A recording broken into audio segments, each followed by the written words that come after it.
Hey, I'm going to say to you, burning down or burning down businesses is not the way to go. Once I bring on the author, and I'm going to ask the author, a little bit about, about her works and why Devastation of Black Wall Street, why she wrote that article, which again, that article went viral. I challenge you just to Google Black Wall Street, and JSTOR Daily article will come up, the Devastation of Black Wall Street. It'll be number one trending. All right, number one at the top of the list. All right. So anyway, without further ado, I like to before I bring this person on, let me just say this. I started thinking to myself, okay?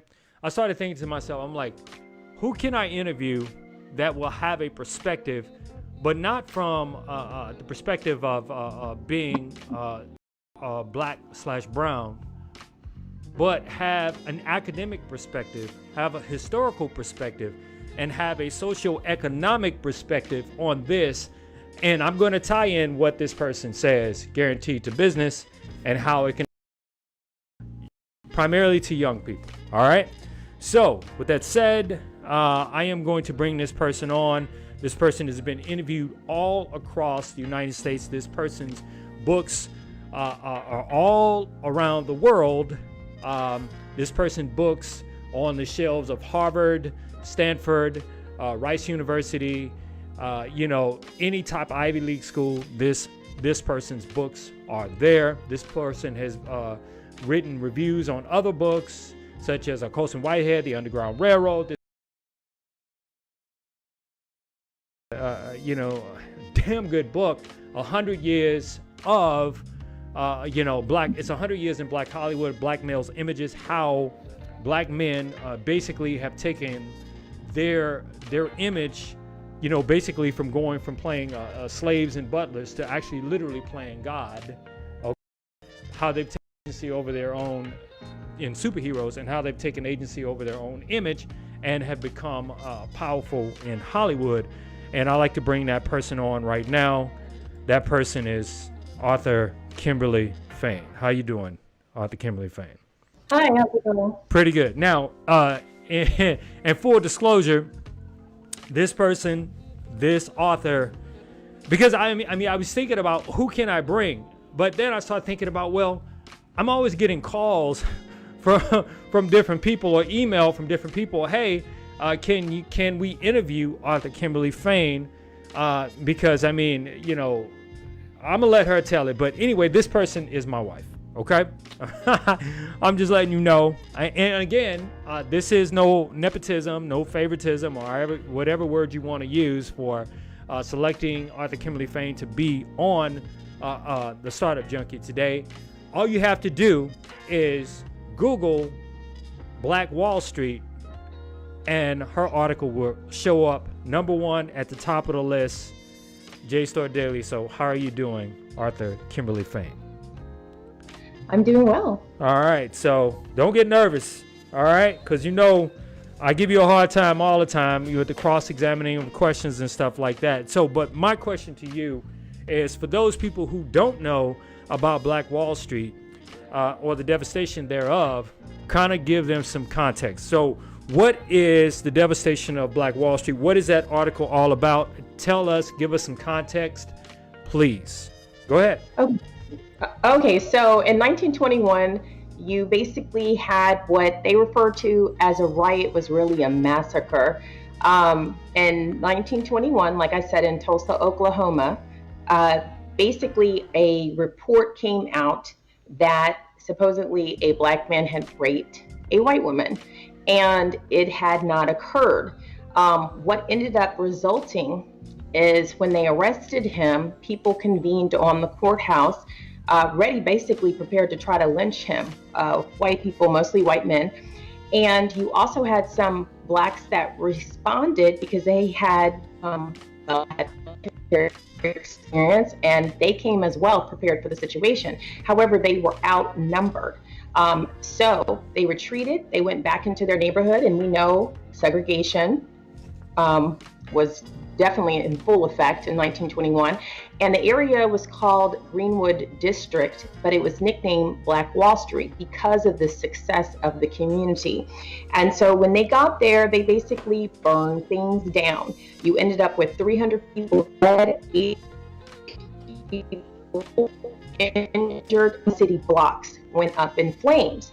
But the way the newspaper reported it, they made it sound like blacks had burnt down their own community. That's not what occurred in this situation. And you have witnesses that documented at the time what had really happened. And of course, the police response was not appropriate for what actually happened. No whites were arrested, but many blacks were temporarily detained and kept isolated from everyone, even though in most cases they were defending themselves.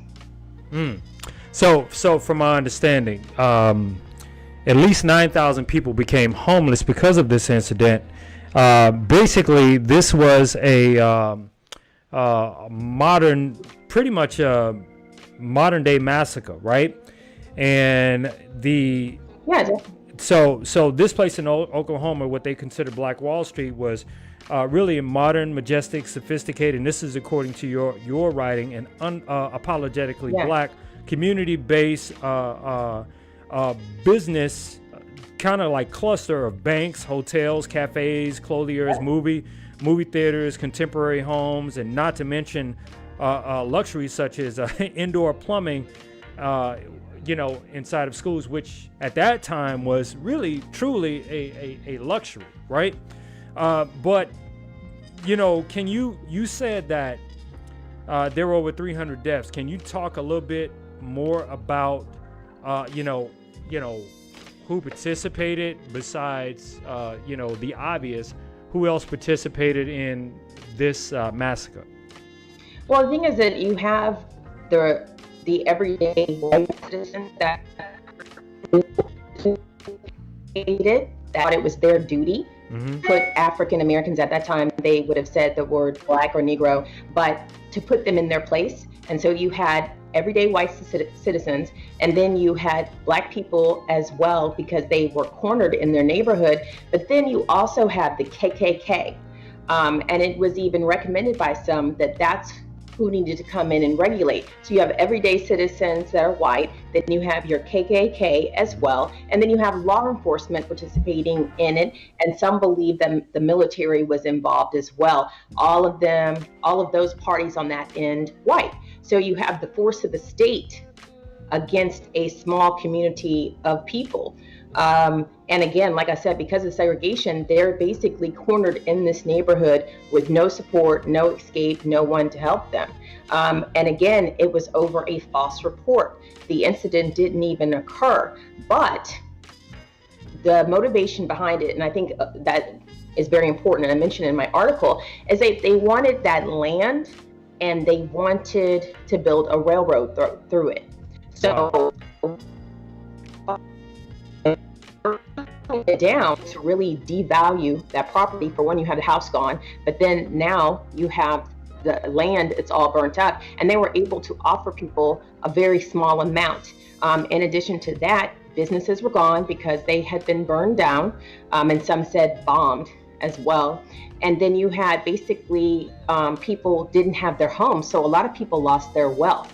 And again, this area was just known as being extremely well-off area for blacks who were doing well, who were being productive, who were contributing to society, and that made their area, their property, to be desired. And upon the NAACP investigation at that time, they found that a lot of whites were jealous. Everyday whites who weren't as successful were very jealous of what the blacks had achieved at that time. Right. So now, let me just say this, and I'm drawing some correlation here. Okay, if you know me, many of my friends know me, know that I'm really into say sci-fi. I'm really into mystery, and I absolutely 100% loved The Watchmen with Regina King, right? And that was on HBO. Now, the thing about the show, the whole base of the show shows literally the devastation of Black Wall Street. And there was a unique response from many people on Twitter who literally thought that how could they show something like this on television?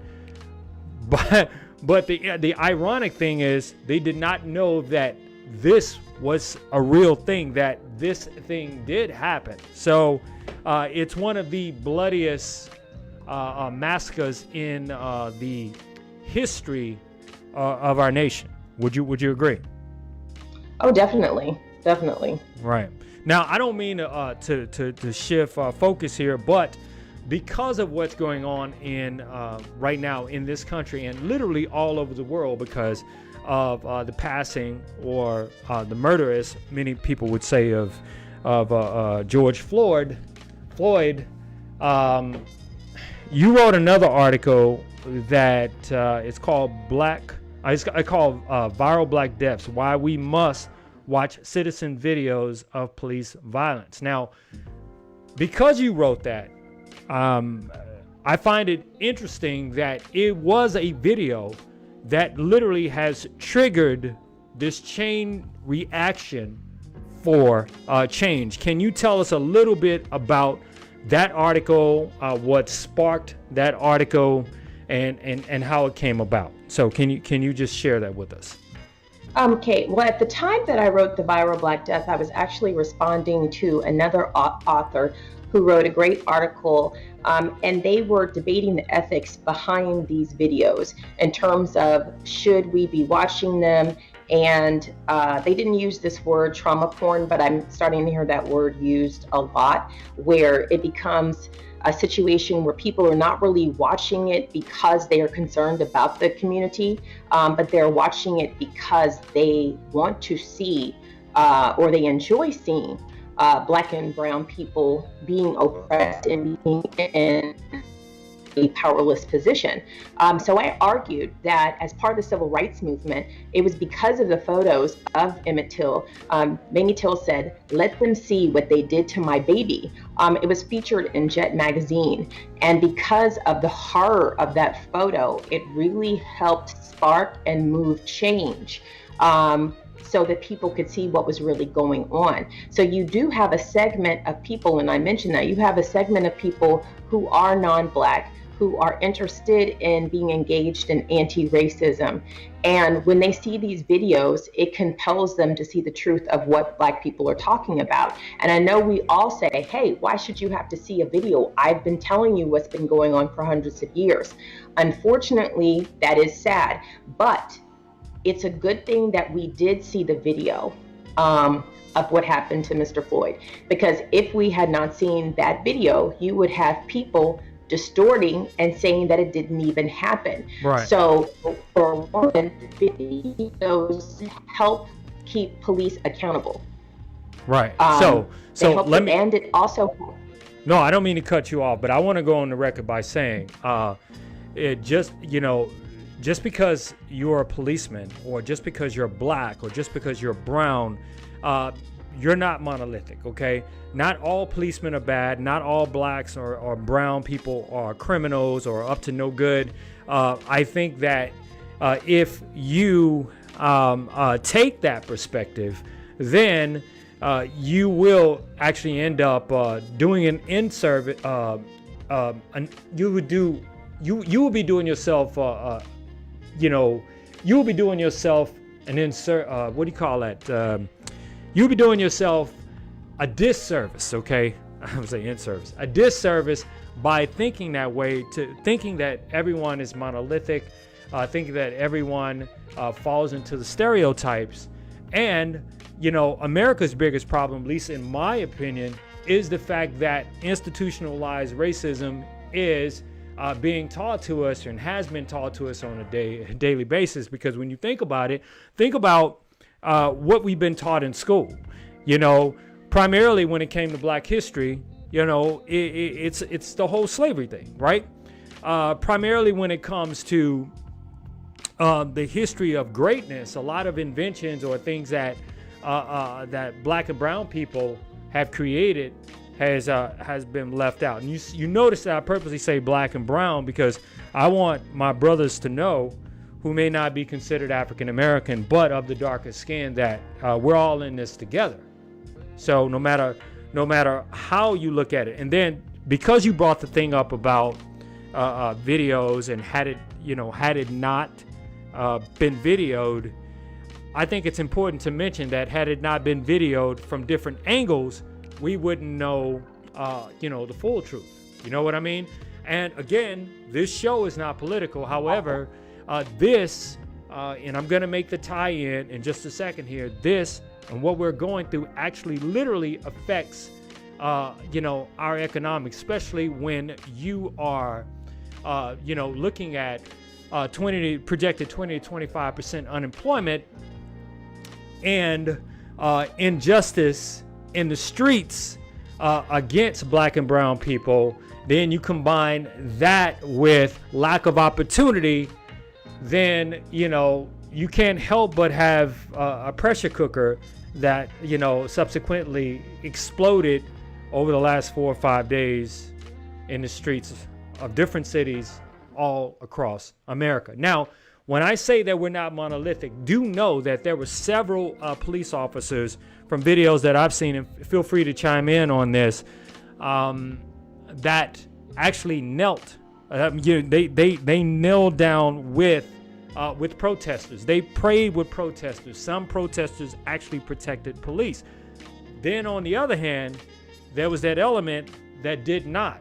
That were they were out for mischief. Okay, burning down businesses. In fact, someone that I know in a different city, a random act of kindness by two brothers just stepped in and helped her protect her store in LA.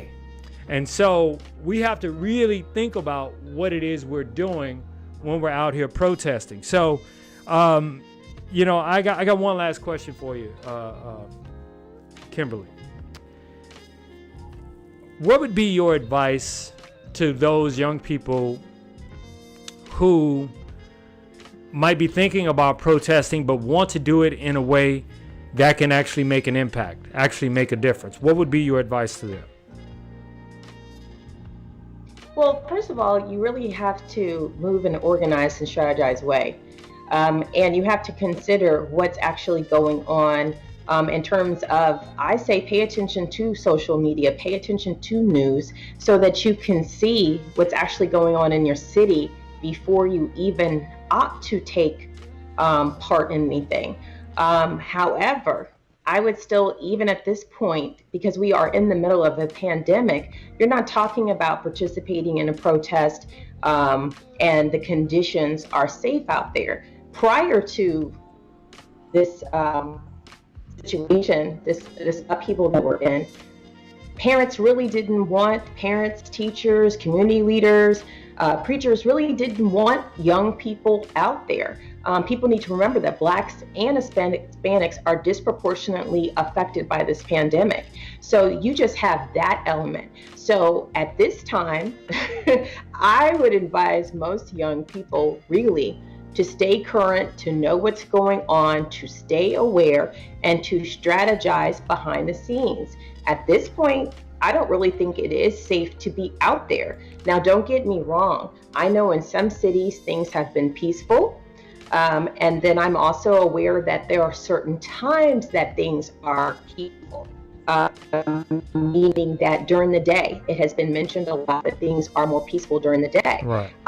However, again, because you don't know, because there's lots of footage of people just grocery shopping or walking home and getting injured by rubber bullets, getting injured by tear gas. It just seems that at this time, there's a lot of people participating, and this is not the time to, I think, venture into your first protest, personally. Oh, okay. Well, hey, look. I mean, I'm sorry, maybe I shouldn't say that, but I just want to say that I'm speaking as a parent, I'm speaking as an attorney, and I'm speaking as a teacher and a writer that knows the history and knows that what can happen. What people need to be aware of is that when they talk about martial law and they're talking about bringing the National Guard, if you look at history, that's when things are really going to get dangerous for well-intentioned people who are really trying to do something good. So there's many ways to strategize. There's many ways to participate and engage in anti-racism activities, but are concerned about your young people. I know that many of you agree, you do not want your young people at this time participating. And I know that's not a popular viewpoint. Well, we really thank you for checking out, checking in with us today, I should say. Thank you for allowing us to interview and give your perspective. Again, if you have the opportunity, you just click on the link of both of Arthur Kimberly Fain's articles inside of this post. And on top of that, if you just want to Google Arthur Kimberly Fain, you'll see all of her works, everything that comes up, or just Google Black Wall Street. The very first article at the top of any search page will be her article, Devastation of Black Wall Street, which is today the 99th anniversary of that event. And also definitely check out our article, Viral Black Death, Why We Must Watch Citizen Videos of Police Violence, because remember, it was a citizen who had the courage to video what happened that actually led to, or has been the spark for, some change. Arthur Kimberly Fain, thank you very much for checking in with us today. We really appreciate you.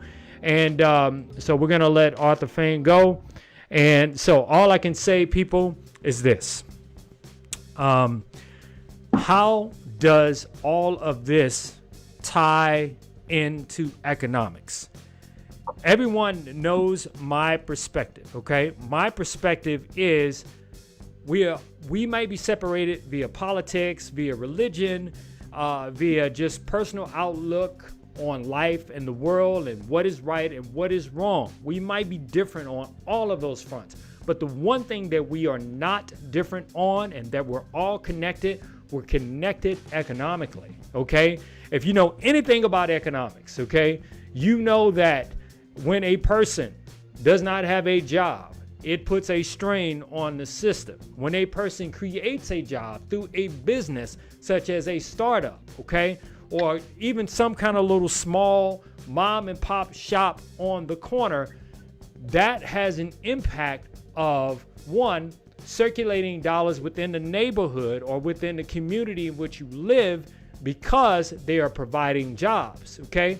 And those jobs provide opportunity for people to, to be employed, two, to be paid, three, to actually afford a living for themselves. So if you're burning down your businesses in your own neighborhood, then one, that's a job you're taking away from someone in that neighborhood. That's that act is taking away the ability for that person to, say, pay their rent, feed their family. So I am imploring you to think twice about destruction and to voice and protest in a more productive and meaningful way. All right? So, I mean, we all know that racism exists, despite systemic racism, despite what the National Security Advisor actually believes and had the audacity to say. I'm just saying that we can be more productive in how we respond to those who respond to us. I'm your host of the Startup Junkie, AJ. Be sure to check out the Startup Junkie live show right here on this social platform and multi-streaming across pretty much all your social platforms, Monday through Friday. And be sure to check out the Startup Junkie live podcast. You can check us out on Spotify, TuneIn, iHeart Media, as well as Apple iTunes. And so, with that said, I am out, but I will see you tomorrow. And tomorrow will be more about what we should do to build our future for ourselves. Take care, everyone.